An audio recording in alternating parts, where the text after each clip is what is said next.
Hello KKR friends, অবশেষে Kolkata night Riders তাদের অধিনায়ক ঘোষণা করলো। কথা ছিল ভেঙ্কাতেশ আয়ারকে তারা অধিনায়ক ঘোষণা করবেন। সেই লক্ষ্যে প্রচুর দামে কিনেছিলেন তাকে, কিন্তু শেষ পর্যন্ত তাদের সেই সিদ্ধান্ত থেকে তারা সরে গিয়েছেন এবং আজিঙ্কা রাহানেকে অধিনায়ক করেছেন। তো আজিঙ্কা রাহানেকে অধিনায়ক করার মূল কারণটা হচ্ছে অভিজ্ঞতা। যদিও আজিঙ্কা রাহানের পারফরমেন্সের কথা চিন্তা না করে তারা অধিনায়ক ঘোষণা করেছে আজিঙ্কা রাহানেকে, যেহেতু ভারতীয় দলকে নেতৃত্ব দিয়েছে আজিঙ্কা রাহানে। আজিঙ্কা রাহানে কেমন খেলছেন তার থেকে বড় কথা হচ্ছে তিনি দলকে কেমন নেতৃত্ব দিচ্ছেন। অনেকের মনে প্রশ্ন হচ্ছে আজিঙ্কা রাহানে কতটা সফল হবেন এবং নিজের পারফরমেন্স কতটুকু দূর রাখতে পারবেন।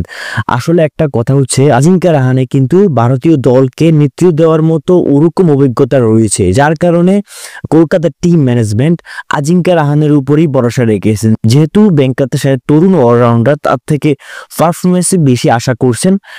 এরপরও কলকাতা নাইট রাইডার্স আজিঙ্কা রাহানের সহকারী হিসাবে ভেঙ্কাতেশ আয়ারকে রেখেছেন। যদি কোনো কারণে ব্যাটিংয়ে যদি বাজেভাবে ফ্লপ করে আজিঙ্কা রাহানে, তাহলে ভেঙ্কাতেশ আয়ারকে মনে হচ্ছে ক্যাপ্টেন্সির বাদ দিবেন মাঝপথে। এর আগে যেমনটা হয়েছিল ইয়ান মর্গান বাজে করার কারণে তার পরিবর্তে দীনেশ কার্তিককে অধিনায়ক করা হয়েছিল, ঠিক তেমনটাই এরকম হইতে পারে যদি কোনো কারণে আজিঙ্কা রাহানে তার পারফরমেন্স ধরে রাখতে না পারে, বাজে পারফরমেন্স করে। এরপরও এখানে দেখার মূল বিষয় হচ্ছে রাহানের নেতৃত্বে কেমন করছে কলকাতা নাইট রাইডার্স। সো বন্ধু, এরপরের আপডেটটি হচ্ছে কলকাতা নাইট রাইডার্স তাদের অফিসিয়াল জার্সি আগেভাগে রিভিল করেছেন। এবারে জার্সিতে অন্যান্য বারের চেয়ে একটু ডিফারেন্ট থাকছে, আর জার্সিটি মোটামুটি সবারই ভালো লেগেছে। আপনার কেমন লেগেছে সেটি কমেন্টস করে জানাবেন।